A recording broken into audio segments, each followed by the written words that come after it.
Okay, so thank you very much, Ryan, for the introduction. I would have saved you a lot of that if you'd asked me, because introductions are necessary, but better be brief. Thank you, really, first of all, to Tiziana and to Daniela for the invitation to be here. It's a privilege to be amongst you, and I appreciate the opportunity to speak on this topic. I should also say we had our first conversation about this project, must have been almost getting 4 years ago. And we had some interesting discussions about the content and so on. And, and I was invited to give that webinar, that first one of those webinars on food and climate, which I'll speak briefly about. Some of you, not necessarily all of you, will have been aware of that and attended to it. I have to say, I was attracted by the theme of the active citizenship, which was mentioned, because being involved, not only am I an academic, as it were, but also being involved with the Cork Food Policy Council, which Ryan mentioned, was for me very, very important. And that initiative at a civic level in the city of Cork has been really is going from strength to strength, especially since I've left. Somehow it seems to be improving and getting better. So, which is testament both, I suppose, to the people that remained and to continue to work, but also to the fact that eventually you wear down the local authority, the commune, the people that somehow say, no, there's too much trouble, we don't want to do that. And then gradually they see the benefits. And one of the things is that, and one of the reasons why I think this topic is so important for consideration in this residential course is that food offers us an opportunity to leverage some change. And I think a school's context is a place where that work can take place. Now, I'm not someone who works in schools, and I really think most of you are heroic about the work that you perform in schools. So let me say, the rest of us really ought to be finding ways that we can resource you. And all I want to do in this presentation is to say, maybe these are ideas that can be a support, assistance in the work that you do. So let's do that. What I want to do in this presentation then is a few things. Really, the food systems as an idea, I don't need to go into it in great detail. We talked a bit about it briefly, but it's a comprehensive approach towards understanding food. And in that respect, it provides us with a way of saying, what is it? But most importantly, where can we intervene? Where can we leverage some change in the food system to improve, the quality of foods that are available to us? And especially, of course, in our context here, to think about the foods that are eaten by kids, by children, by young people. And of course, we understand that the dietary practices of young people are taken into adulthood. And we also know, as we'll see in a moment, the problems associated with unhealthy diets as they currently are.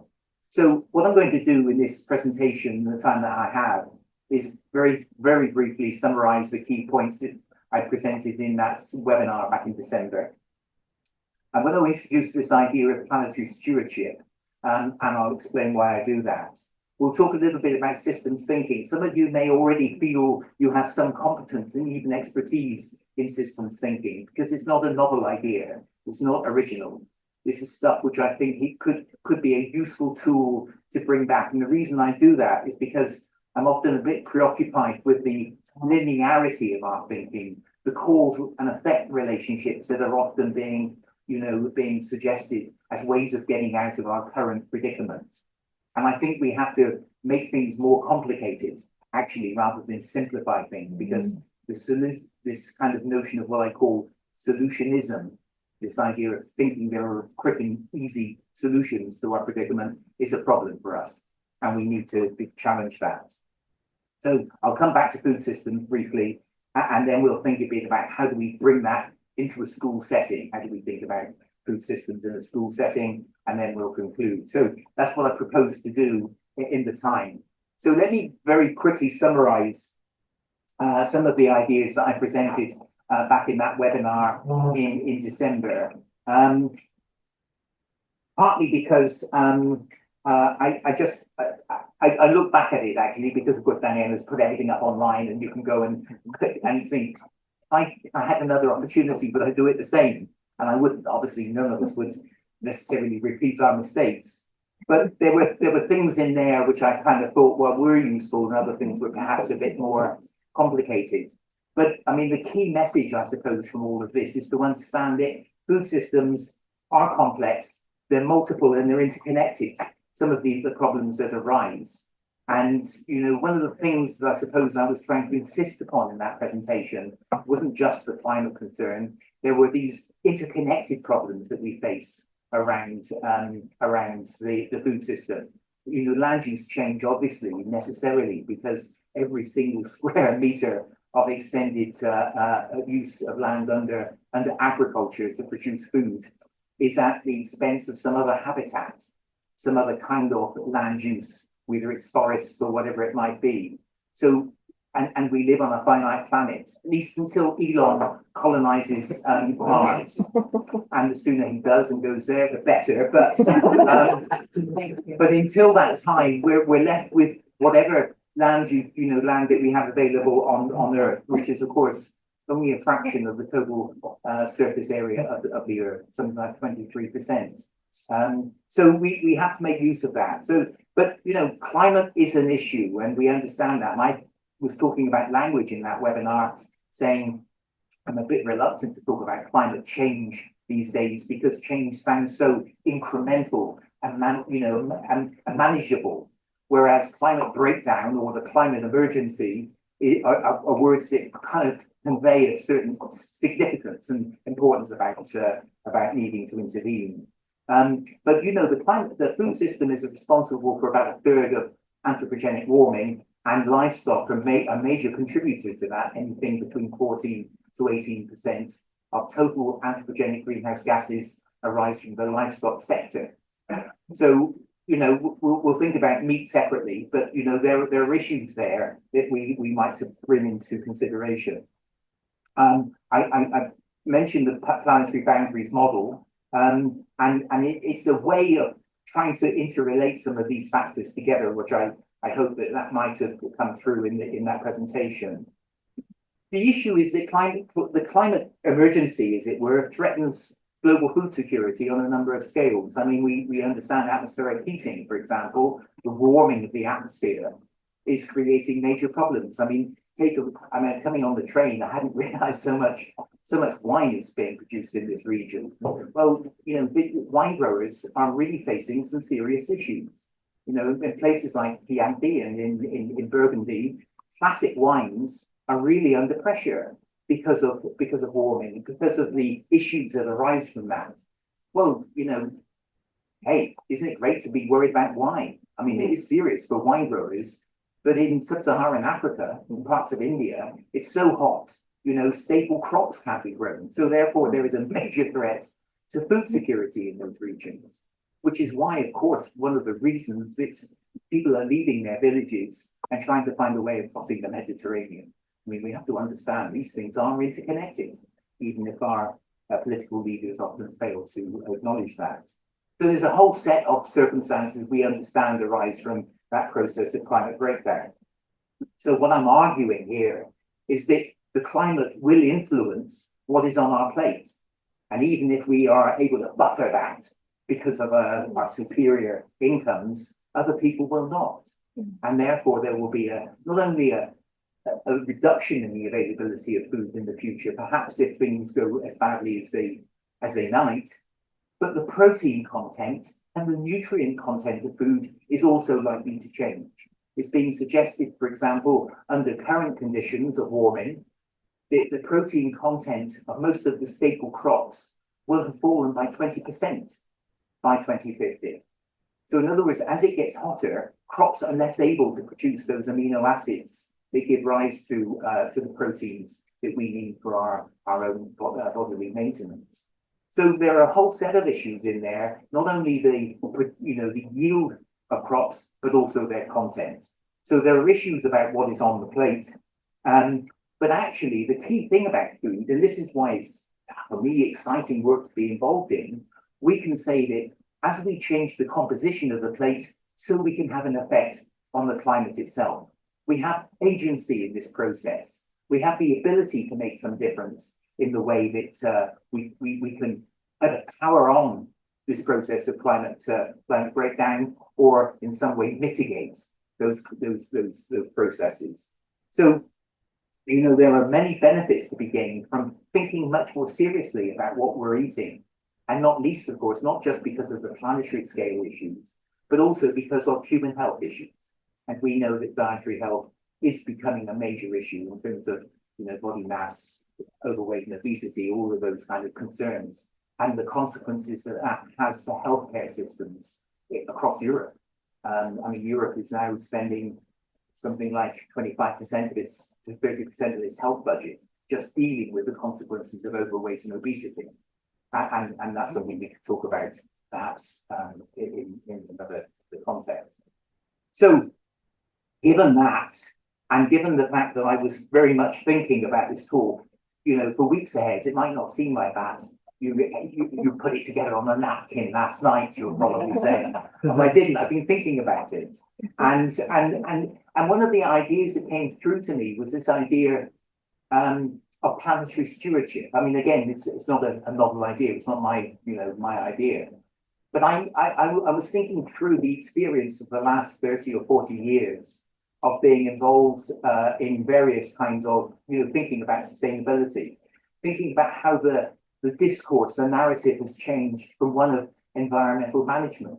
And I say that because, you know, I was thinking about the Rio conference in 1992, and, you know, the whole set of issues around all of that. And I was then working at the University of London and involved in environmental management courses at master's level and so on. And we were all busy kind of promoting all sorts of principles that we thought were critical, and they were important to the European Commission at that time. This is before the Draghi agenda and competitiveness takes over, right? At one time, the Commission was really concerned about the precautionary principle. You know, it was really concerned about issues about subsidiarity, that decisions are made at the lowest possible level. We don't hear about those words anymore. You hear about competitiveness and of course, tariffs above all else. But, you know, there are a whole set of important principles that underpinned that kind of environmental management intervention. Polluter pays principle, you know, procedural and areal equity, that everyone should have the same kind of opportunity as everyone else. That there should be transparency about how decisions are being made. There should be a duty of care. These were important principles during the putting together this environmental management idea back in the 1990s. But we're in a different era, completely different era. And an era that I call polycrisis, again, a term that's being used by others like Adam Toombs and so on, who writes about some of this stuff on a regular basis. And those of you who are literary scholars will appreciate the alliteration that I put together here. I mean, you know, it took me some time, but, you know, I was thinking I could go to 2 lines here, you know. But, you know, we've been through the COVID-19 pandemic. It really was an influential experience, you know, even though, you know, we seem to collectively want to move on and forget about it.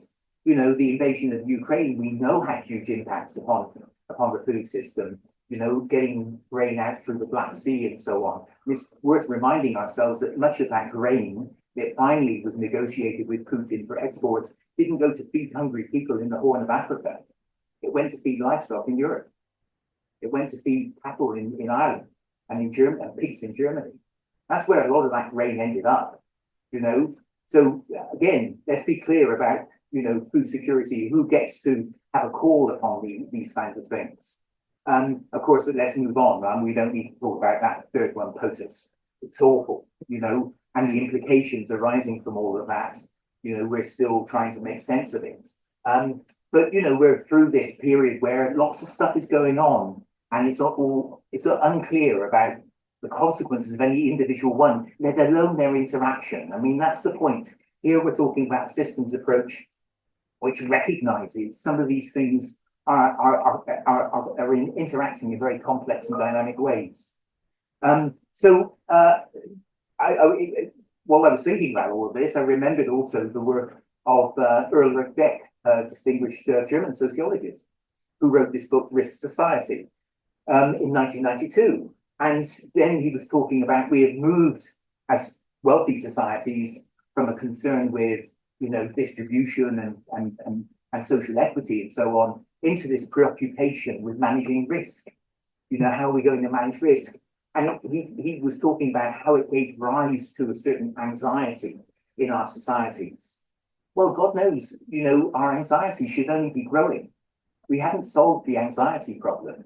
Not only have we got climate as a concern for growing anxiety, particularly amongst young people, because projecting into the future beyond our lifetimes, into the future of our children or our children's children, it doesn't look good. But the recent reports that have come out, have been really horrifying. Microplastics, the extent of microplastics pollution, the fact that they're, finding their way into placentas, into human breast milk. It's really quite extraordinary, into the brain. These microplastics now invade everything. These long-lived chemicals, I won't worry about what the acronym stands for, but the long-lived chemicals, again, these are all kind of part of a kind of process of having created these things as industrial societies, which is now we're only now beginning to appreciate, well, and we're not even sure we're asking the right questions. Air quality. Apparently, some of the worst problems associated with lung cancer right now are amongst people who've never smoked cigarettes in their life because of air quality. Obesity, as we know. So, we're in this era of what I call uncertainty, of volatility, of unpredictability. We're not sure about what's going to unfold, which is why we need to start building an approach which emphasizes resilience above all else. I think resilience, robustness, ways in which we can perhaps diversify our systems as far as possible, rather than to be dependent upon, very narrowly defined kinds of objectives. And that means building more redundancy in the system. That doesn't mean losing your job. It means having a buffering kind of capacity in the system in order to be able to adapt to what might unfold. Being prepared. Now, all of these terms apply generally to societies at large, but they should especially apply to the food system. And I see that there's been recommendations that people should store, I forget whether that was a European directive or whether it was Denmark, that says 72 hours of food should be in your cupboard. I don't know what's going to happen after 3 days, but the fact that they're even talking about that suggests we should be becoming more prepared as societies about what might unfold. And that's not the kind of North American prepper idea. You find a bunker and you arm yourself. And if they come for you, you shoot first and ask questions. No, but we have to collectively imagine what kind of preparedness might be involved. And some of you may have heard of distinguished American anthropologist Donna Haraway, or I don't know where we situate her in terms of disciplines, but she's talked about staying with the trouble. And that appeals to me, that idea of staying with the trouble. Her argument is that we need to become much more aligned with other non-human species. We have to pay more attention to other non-human beings and forms of life, which speaks to a sense of how do we propagate and create empathy for other things, which I think is really critical. And I'm sure you struggle with some of that in the classroom. But it's also a willingness to accept ambiguity and uncertainty that I was talking about there. And to recognize that it's not only that we don't know things, but if I don't know something, now, of course, we have all sorts of, AI search engines popping up on my screen. I didn't ask them to be there, but now they pop up, and tell me, this is an AI kind of problem that we can solve for you. But the issue is, I still have to put into the search box some words about saying, tell me about, the possibilities of my football team not getting relegated this season, for example, or some stupid thing like that. But the issue is, we don't know what we don't even know. We don't know the questions. Right? Now, you've heard of that phrase before, it's been around. but it's really about the limits of our knowledge. We frame questions based upon our understanding of the world, but there are things unfolding that we can't even get our heads around to ask the right questions about. And that's where we are, and that's rather ridiculous acronym there. It's really what we don't know, we don't know. So there are all sorts of issues around all of that. So in some ways, I suppose the environmental management principles of the 1990s and the early 2000s seem to have disappeared in favor of progressive, well, not progressive, but an even more deeply entrenched neoliberalism in our societies, taking it out of the economy into our societies more broadly. So we've got to struggle with that kind of economic and political economic system.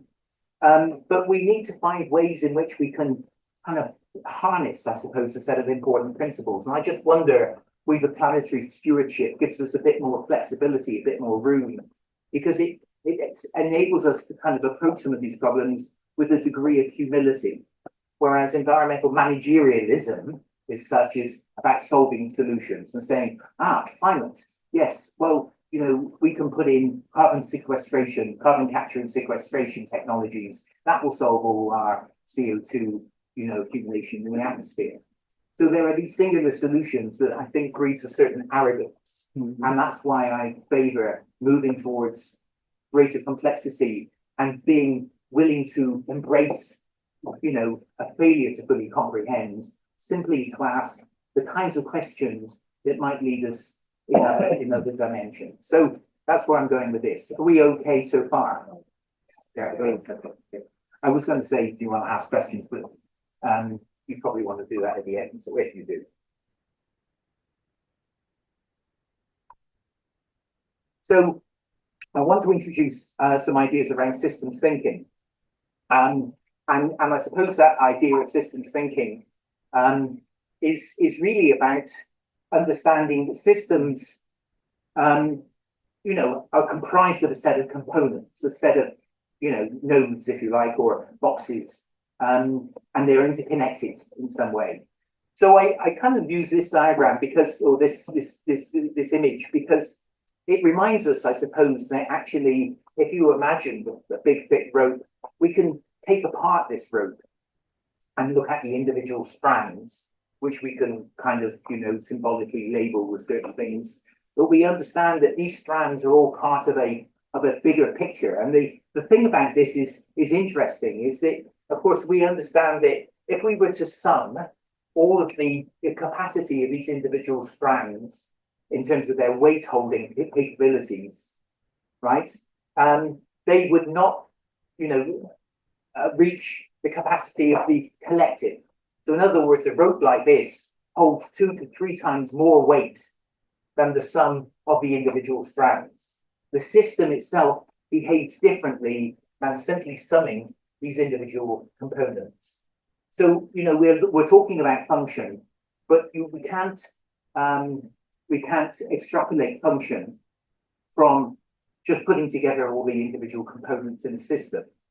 And we have to understand how they work in a synergistically to create different kinds of outcomes. And so we operate across these different ways. And of course, there are complex things going on in systems. I mean, systems theorists, are really engaged in, and I'm not giving you any of that, I wouldn't know it myself, but complex feedback loops, cascading effects. There are all sorts of things, systemic features that go on in more complex systems. But why I think the systems idea, even at a simple level, is so useful, it's a pushback against this idea of a linear approach. It's the simple cause and effect kind of relationship that I've been talking about. And I mean, one of the things I've been working on recently are what we call alternative proteins, cellular meats, and those kind of things. And it would be fine that this work is being done. I mean, it's being done with billions of dollars of venture capital pouring into Silicon Valley and other startup companies around the world looking to develop these new alternatives. That wouldn't be a problem for me if that's what people want to spend their money on. That's what Bill Gates is investing heavily in, for example. But it's what bothers me is the kind of claims that this will solve all our food problems. You know, this is the answer that we've all, everyone will eat well, we'll feed everybody. Well, we've got enough food in the world for 10 billion people now. And the fact that 2 billion people are going hungry, you know, is not because of a lack of food. So the claims that are made for this solutionist kind of approach is something that we, as I say, push back against. And systems give us an opportunity, I think, to do that. So systems mapping, you probably already engaged at a simple level doing these kind of things, but it gives us a better idea of how to put together these components and their relationships with each other. And so it helps us visualize systems, I suppose, in this way. I mean, like this, it's a very simple, primitive kind of an idea, but you get the idea of what happens. The value of that is that it helps people also situate themselves. I think it says, well, yes, I'm part of box B here. You know, I can see how I connect with this, that, and the other. And so in that respect, not only does it help people situate themselves as individuals, but they can situate other stakeholders in the system. I mean, to use the language, stakeholding is one of the important kind of components. Other individuals, other actors, because they might not just be people, they might be companies, for example. So you're looking to understand how those fit into the overall system. And then, of course, when you begin to map it out in that kind of a way, you begin to start to say, well, if we were to, get into box G, for example, what power does that give us to start, changing things around it? So there are those powers of intervention, which I think this kind of mapping exercise begins to open up. So it reveals relationships with different components, not only within the food system, but we begin to see how they connect with other systems as well. Now, in the context of the SDGs, this is kind of useful to understand. So even if you think, yeah, Sage is fine, but food's not, I'm interested in energy, or I'm interested in transport, or I'm interested in health. If that's what raises your boat, as they say, then, you can still map that work in there. And this is the value of food systems. I think it's to also appreciate how it interconnects with energy. I mean, energy and food are absolutely, totally interconnected. So the question, I think, is that as we create these so-called enabling conditions, we begin to create the circumstances where we can start to see spillovers, synergies beginning to emerge as a result of this. And then I suppose what we're looking for is not policy interventions for each of these boxes, and that's where policy often gets made. Oh, we've got a food systems problem, let's, devise something, common agricultural policy at a European scale, the Green Deal or Farm to Fork, if it still exists, given the roadmap on that. Or, education, that's a separate category entirely, different DG, different ministry of, responsibility. What we have to find are ways in which some of these things are beginning to be seen together. And of course, as we create these enabling conditions, then we start to find ways in which these can begin to harmonize through perhaps a process like the Sustainable Development Goals process. I mean, we're getting close to the wire now, 2030, but you begin to start to see the possibilities for greater harmony and greater, I suppose, conceptual, issues around policy making. So that's part of the idea with that, is to try to understand where food and other sectors interact with each other as well. So we're getting to the nub of, I suppose, what's going on here now, and I suppose the issue is that we want to see how systems work, and we appreciate that systems are components working together to produce an outcome. But let's remind ourselves that actually those components are maybe, some of them are most visible. So we can see what's going on above the waterline, and we can say, oh, these are behaving in erratically or problematic ways.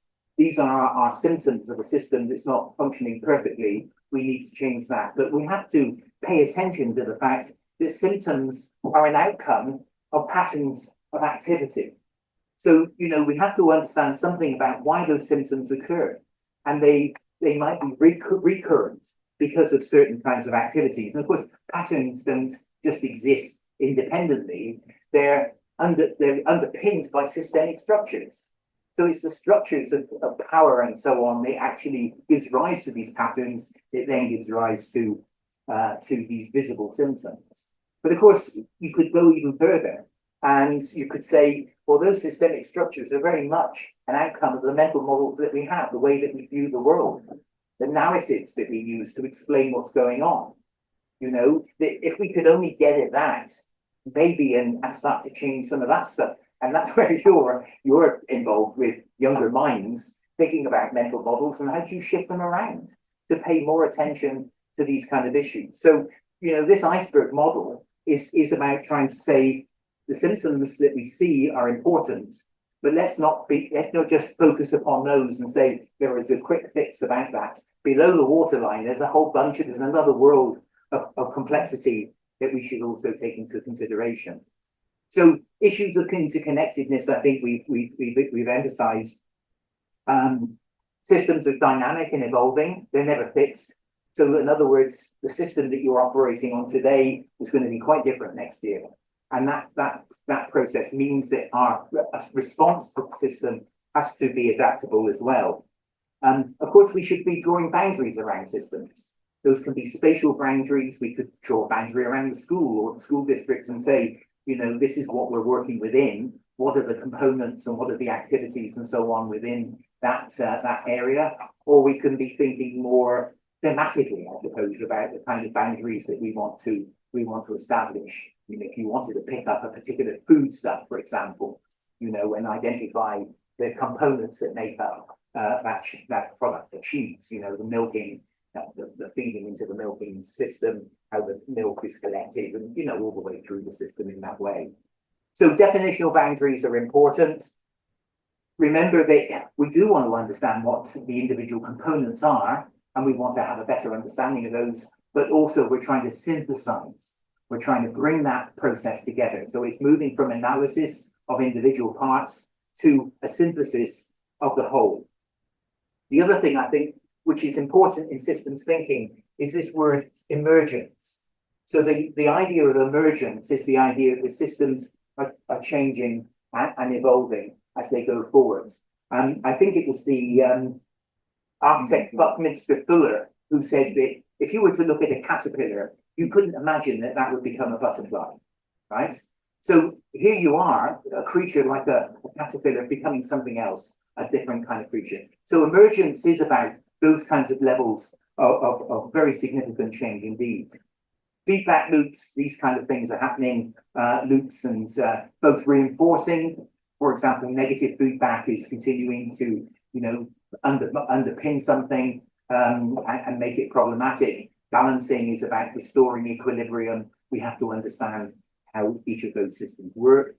Stakeholders, you know, again, if you were working with stakeholders, you might want to use participatory methods in order to understand what those stakeholders are thinking and how they're behaving and so on. That's all very important. Identifying points of intervention, we've mentioned as important.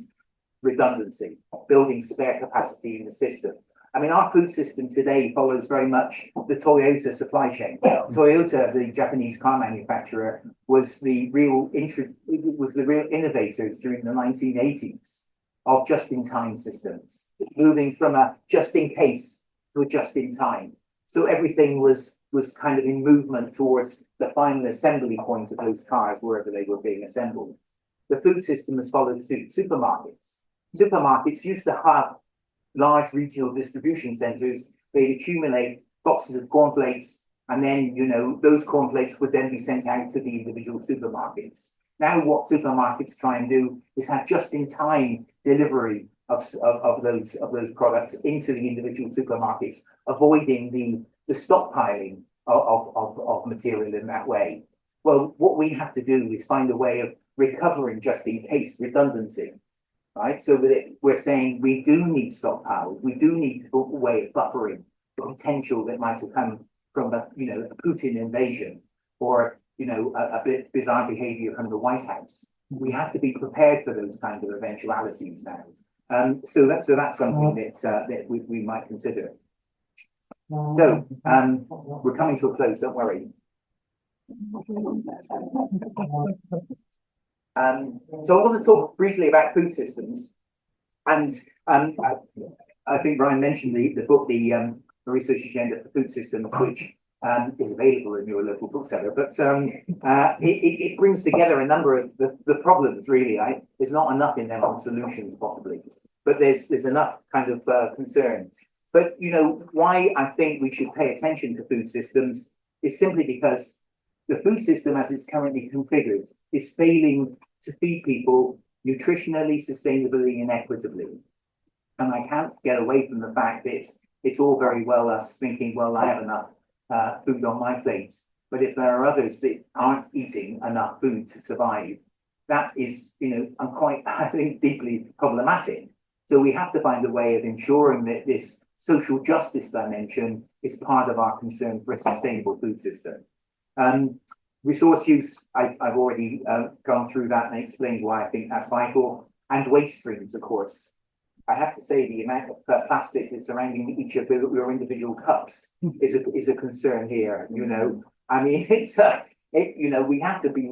I mean, hygiene and you know, and it's all very important.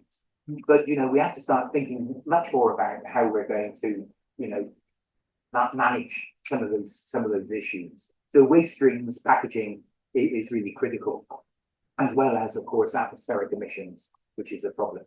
So I think food systems offers a point of intervention is that we can ask questions about the food on our plate.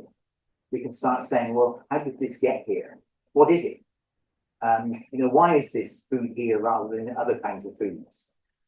Who gets to eat? You know, there's a whole set of questions that you can start asking and just posing them as questions, enabling people to kind of break through the lack of consciousness, the lack of mindfulness in the current jargon about what people are putting into their mouths.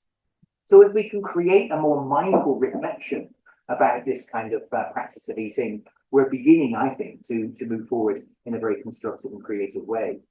And as I say, it brings together a number of issues here. It's not just about planetary boundaries being transgressed. It's also about nutritional security for ourselves, as well as our societies, as well as, you know, everyone around the world, and producing ecologically within planetary boundaries.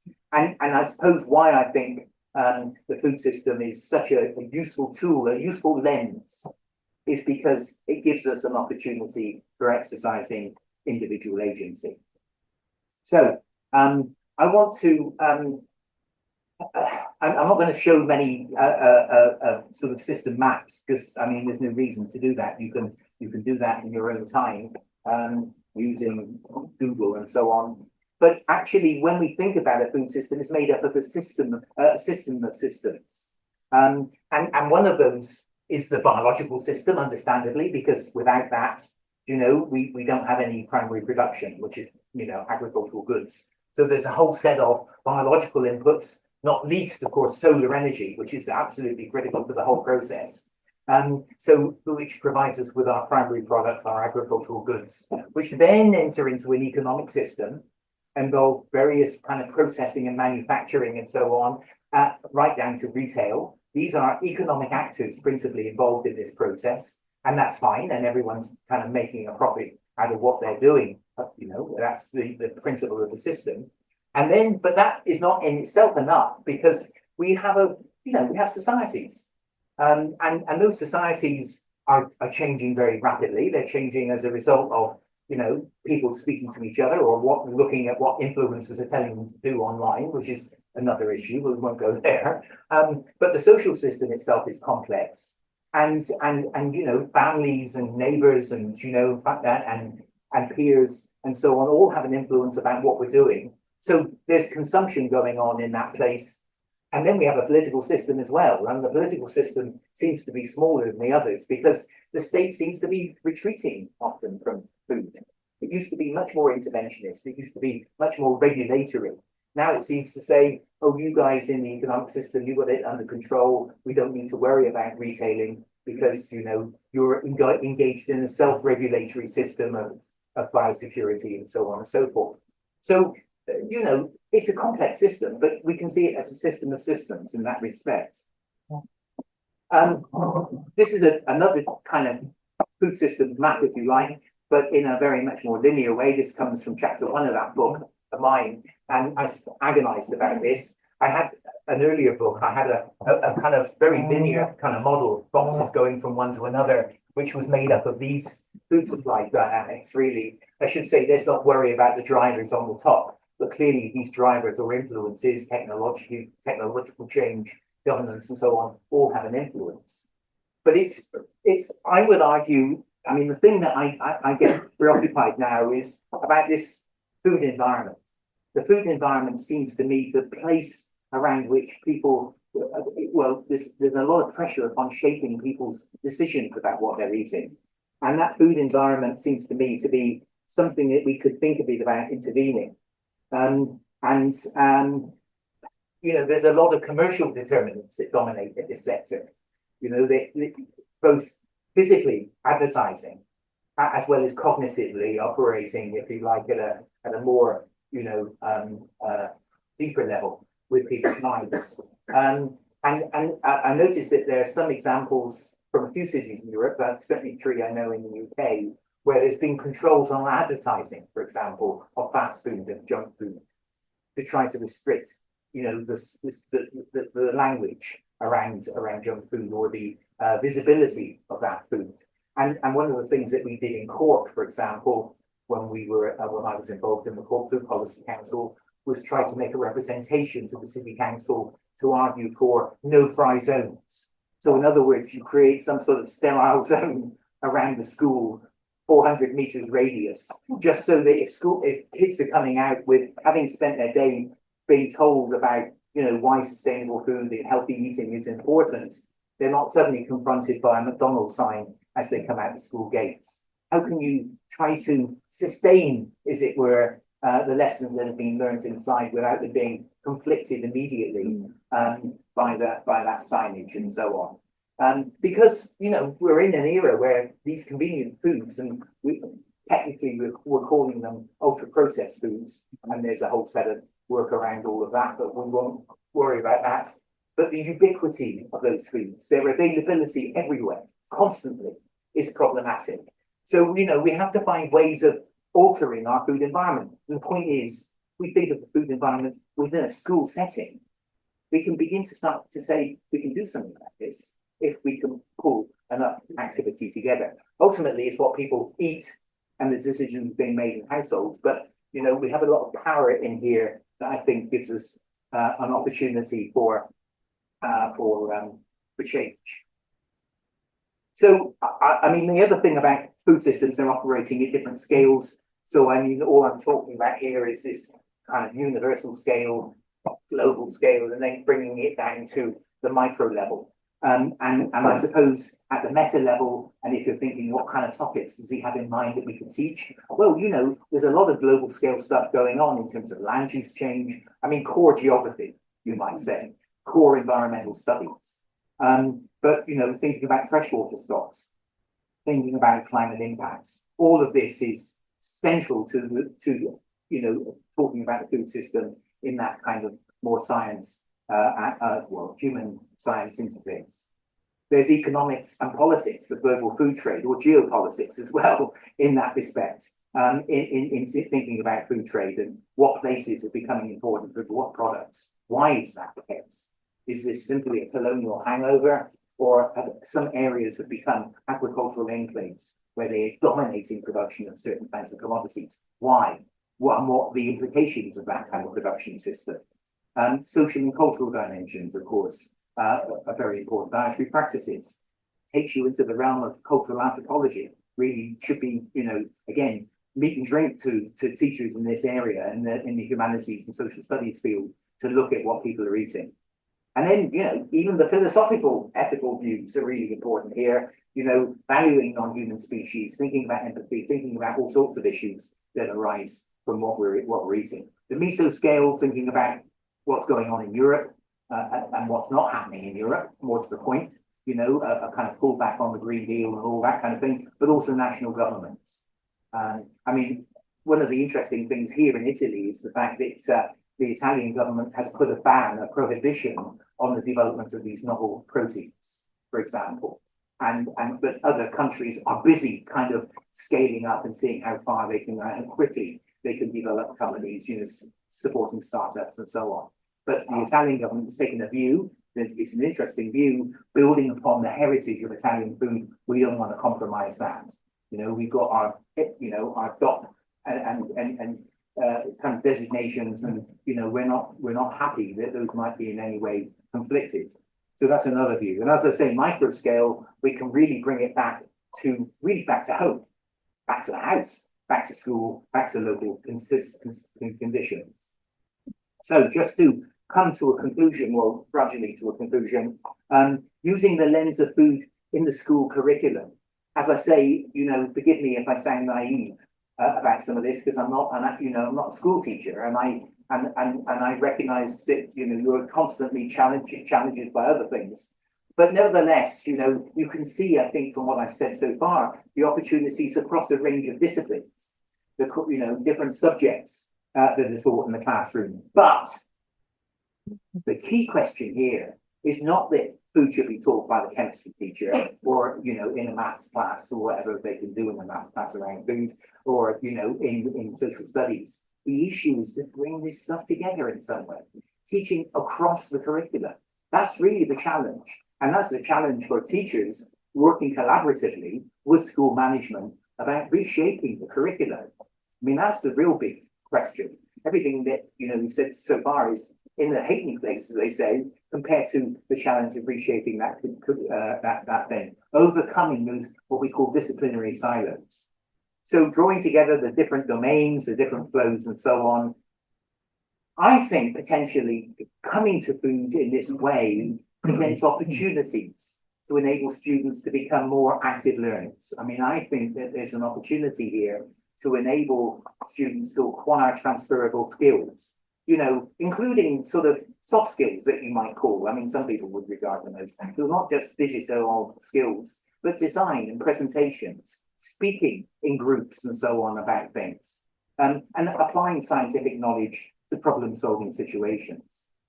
It's about bringing together different kinds of knowledge, recognizing and legitimizing those different kinds of knowledges, those different kinds of cultural experiences, which the students that perhaps arrive in our societies from outside, from beyond, to say, we want to know about your food experiences. What is the food that your parents put on the table when you go home? What are you eating? Why are you eating that?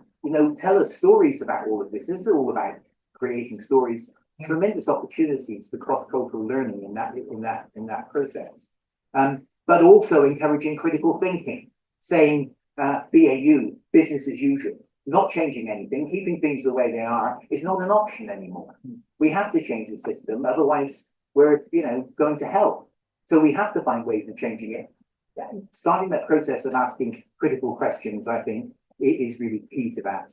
And I suppose, I believe you're trying to draw upon the intrinsic motivation of students to do this. And you can do that not by saying you have to do this today, but finding ways of encouraging a more inspirational kind of endeavor, I think, on the part of students. So just kind of briefly, there is no single blueprint for any of this work. There are plenty of schools now that are engaged in this work. I mean, I'm aware of several European projects talking about food in schools. I'm not sure that these big horizon projects, we were talking about it last night, are necessarily the way to go. I think these kind of small scale and much more direct ways of interacting with people like yourself are more successful in beginning these kind of dialogues that are needed, rather than researchers coming in and doing a survey. But we don't need more data, actually. We don't need much more data. What we need is activity on the ground. And so there's plenty of things going on. And the question is how we understand what's going on and how we can connect and learn from it. It is about learning from other things, but not replicating them. Not thinking, that's the blueprint. They're doing that in Barcelona, therefore it must be right. Not at all. We have to build very much on what we have locally. And that means, of course, then at a schools level, it's about getting the senior management involved. And I was speaking before our webinar in December. I spoke to a friend of mine, Klaus, back in Cork, who is a pastor at a school. He's a pastor for sustainability. Pastor is, if you know the word, it's be associated with a religious tradition, providing spiritual advice for Catholics or Protestants, whatever it might be. He's a pastor for sustainability in Kinsale Community College, which I think is progressive. And he said if there's a number one lesson you need to tell that people on the webinar, and I'm not sure I did it, but he said, make sure they understand the importance of getting senior management in the school on side with this process. And that's the most challenging thing. It needs a whole school approach, not something you can do in an individual classroom. It has to be done collectively in some way. And if the school takes it on, I mean, the power that it unleashes is remarkable, And he said the second lesson might be creating a student food council. Get students themselves to form some kind of a committee, or assembly where they talk about these things completely unhindered by teachers coming in and saying, you should be talking about this, that, and the other. No, allow the students to take responsibility for this kind of work and give them space on notice boards to say the student food council meeting, the student food council met, this is the outcome, this is what we need to do, we're meeting again outside next week, blah, blah, blah, those kind of things. So he said that's a good second lesson to do. But there are some final questions that I'd say. How the children eat in school is really critical. I mean, lunch is normally provided, but how? Is it done cheaply? Is it about providing the cheapest form of calories? Or is it about providing a nutritious meal, culturally appropriate, vegetarian options, as in Portugal now? Those kind of things. What's the availability of vending machines? Vending machines should be regarded as the enemy, but the school principal will say, wow, yeah, but we made €2,000 for the vending machine last year. This is important budgetary support.